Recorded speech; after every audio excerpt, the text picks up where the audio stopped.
Salam sejahtera saya ucapkan kepada para pensyarah dan para panel penilai.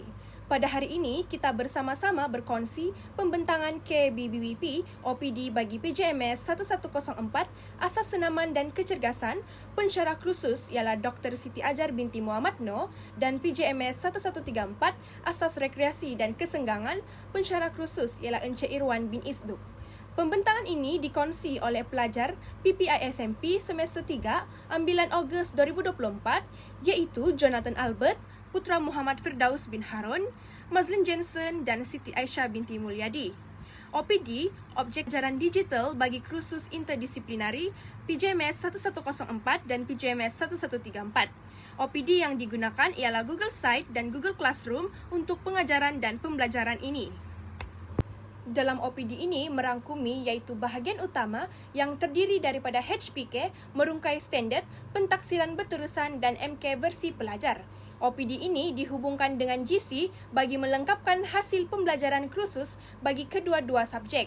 Di sini, saya akan menunjukkan beberapa contoh bahagian yang ada dalam OPD ini. Pertama, kita pergi ke merungkai standard. Di sini, pelajar boleh meneroka iaitu the big idea bagi kedua-dua kursus. Iaitu big idea ialah aktif, cergas, sihat dan sejahtera. Di sini juga terdapat soalan utama bagi penerokaan kedua subjek dengan lebih mendalam. Seterusnya, kita pergi ke pembelajaran bermakna yang pertama di mana pelajar akan menguasai HPK 1 dan kriteria kejayaannya adalah 4 bagi PJMS 1104 dan seterusnya PJMS 1134 kriteria kejayaan yang ada ialah 7. Di sini, pembelajaran bermakna 1, pelajar boleh menyelesaikan aktiviti yang telah disediakan dalam GC. Ini merupakan hubung kait dengan GC.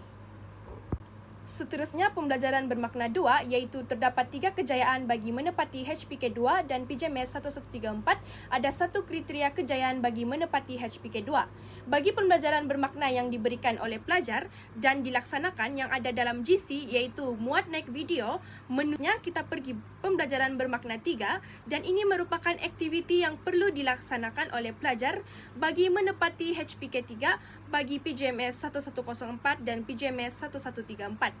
Seterusnya ialah pembelajaran bermakna 4 iaitu pada bahagian ini pelajar perlu muat naik bagi pentaksiran berterusan yang dilaksanakan dalam PJMS 1134. Seterusnya kita pergi kepada pembelajaran bermakna 5. Pada bahagian ini, pelajar perlu muat naik bagi pentaksiran berterusan PJMS 1104.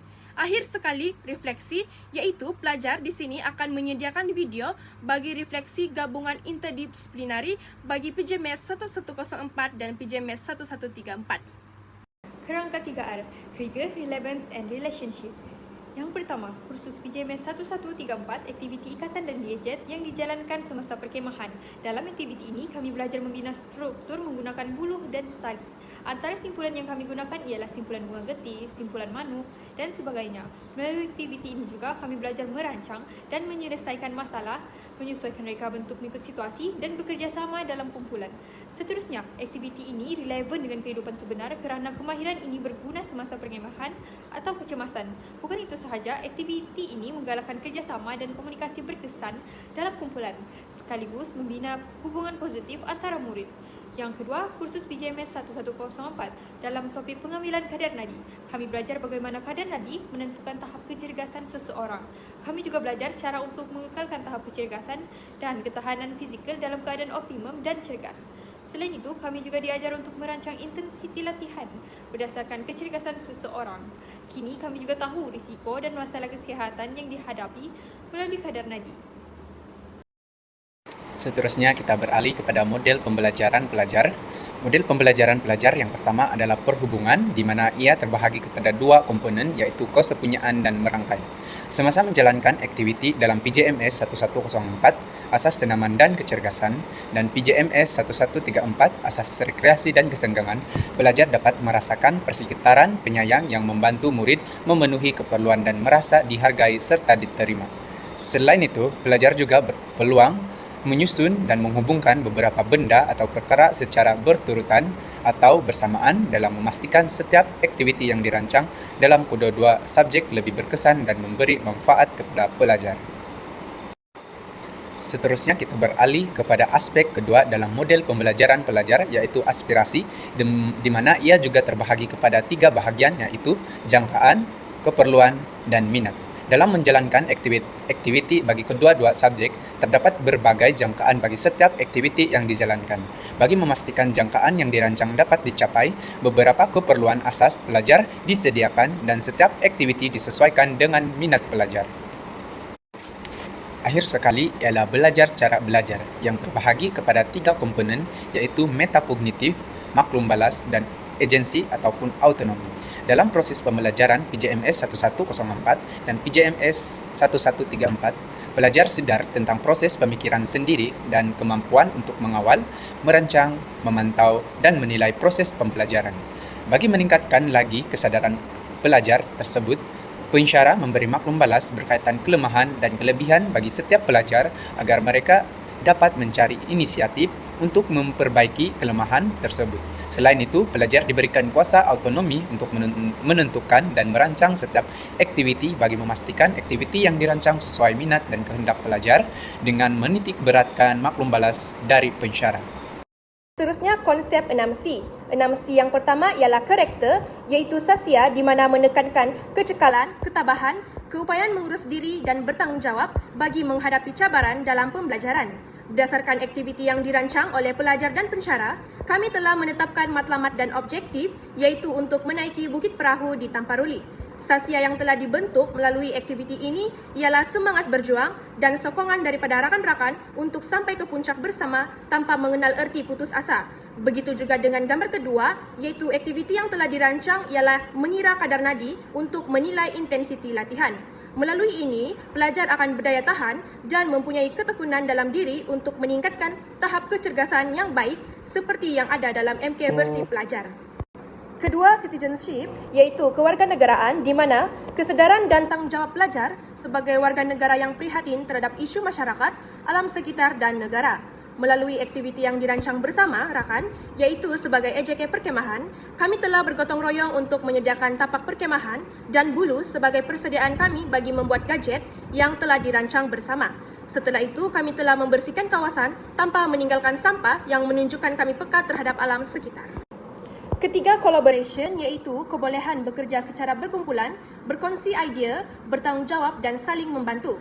Melalui aktiviti perkemahan yang dirancang bersama, kami telah membuat malam kebudayaan di mana pelajar dalam setiap kumpulan melakukan lakonan, menyanyi dan menari bagi mencapai kejayaan objektif aktiviti perkemahan yang telah dilaksanakan.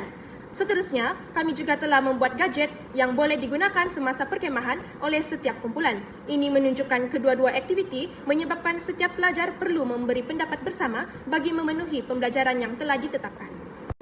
Keempat, communication, iaitu kemahiran menyampaikan maklumat dengan jelas, berkesan dan beretika. Berdasarkan setiap aktiviti yang kami laksanakan, seperti latihan daya tahan kardiovaskular dan mencari harta karun dalam gambar tersebut, setiap kumpulan akan memberikan taklimat sebelum memulakan permainan bagi memastikan aktiviti berjalan dengan lancar dan berkesan tanpa berlakunya ketirisan maklumat. Perkara ini menunjukkan interaksi dalam pengajaran dan pembelajaran amat penting. Kelima, creativity, iaitu keupayaan menghasilkan idea baru, inovasi dan penyelesaian yang unik. Contohnya, kumpulan 2 telah mengambil latihan Tabata untuk meningkatkan tahap kecergasan setiap pelajar.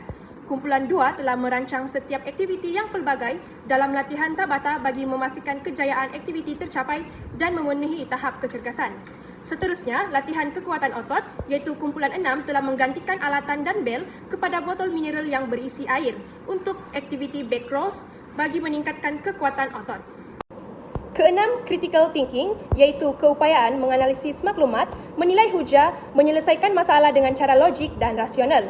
Contohnya, kumpulan 6 telah merancang draft bagi latihan bebanan di mana memerlukan pemikiran secara mendalam untuk melaksanakan aktiviti sesuai bagi setiap pelajar agar mencapai objektif yang telah ditetapkan.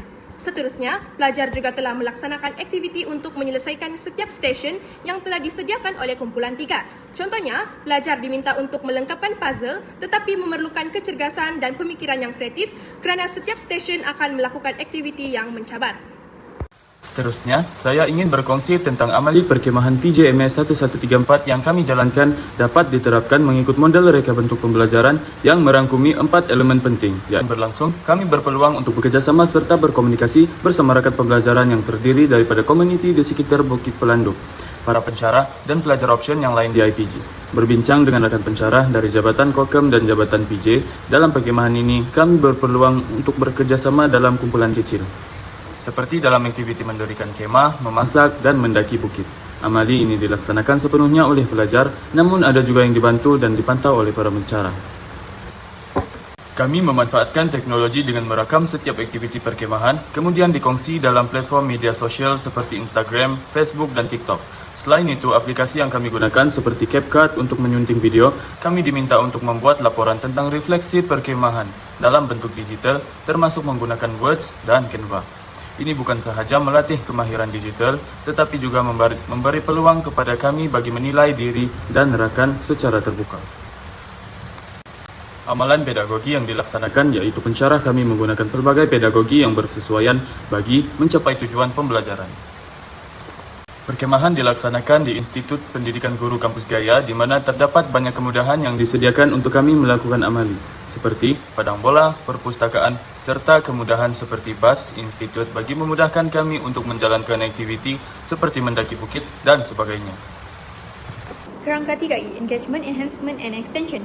Yang pertama, Engagement, keterlibatan, yang mengambil kira bagaimana alatan teknologi membantu pelajar untuk fokus pada matlamat pembelajaran.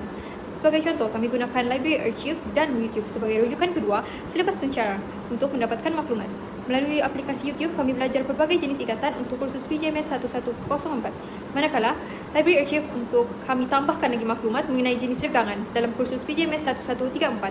Yang kedua, Enhancement, peningkatan, yang menyatakan teknologi sebagai medium menyebarkan kefahaman kepada orang ramai, terutama sekali kepada rakan-rakan IPG kami, yang mana kami gunakan aplikasi Canva, CapCut, dan TikTok untuk menyunting rakaman video yang diambil semasa aktiviti.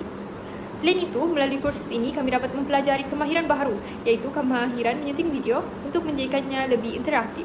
Yang terakhir, yang ketiga, Extension, perkembangan, yang menyatakan pembelajaran dengan pengalaman hidup seharian dapat dikukuhkan dengan bermediumkan teknologi.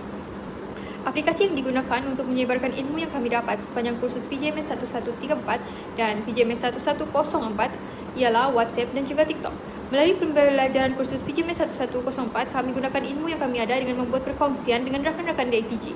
Kami membantu mereka melaksanakan aktiviti senaman Tabata. Selain itu, kami juga menerima maklum balas daripada rakan-rakan dan juga para pensyarah melalui platform ini. Terdapat 4 elemen penting yang ingin saya tekankan. Pertama, pengetahuan baharu. Melalui pendekatan KPPB, pelajar diperkenalkan dengan pelbagai model pembelajaran seperti MPP, 6C, 3I dan 3R. Dalam konteks aktiviti fizikal, model ini membantu pelajar memahami teknik senaman seperti regangan dinamik dengan betul dan tepat. Kedua, manfaat kepada pelajar. Gabungan pendekatan ini menjadikan pelajar lebih yakin, aktif dan kreatif. Contohnya, dalam aktiviti senam aerobik, pelajar dapat belajar berkomunikasi dengan lebih berkesan dan merancang strategi dengan baik. Ketiga, cabaran pelaksanaan. Antara cabaran utama ialah kekangan masa, keperluan peralatan dan sokongan teknologi. Sebagai contoh, sukan rakyat memerlukan perancangan rapi dari segi keselamatan, masa dan pengangkutan. Keempat, penambahbaikan. Guru perlu terus menyesuaikan pendekatan seperti menyediakan bahan pembelajaran yang menarik dan interaktif. Contohnya, menggunakan aktiviti senaman berirama untuk mengekalkan minat pelajar dalam pembelajaran yang lebih menyeronokkan dan bermakna. Sekian, terima kasih.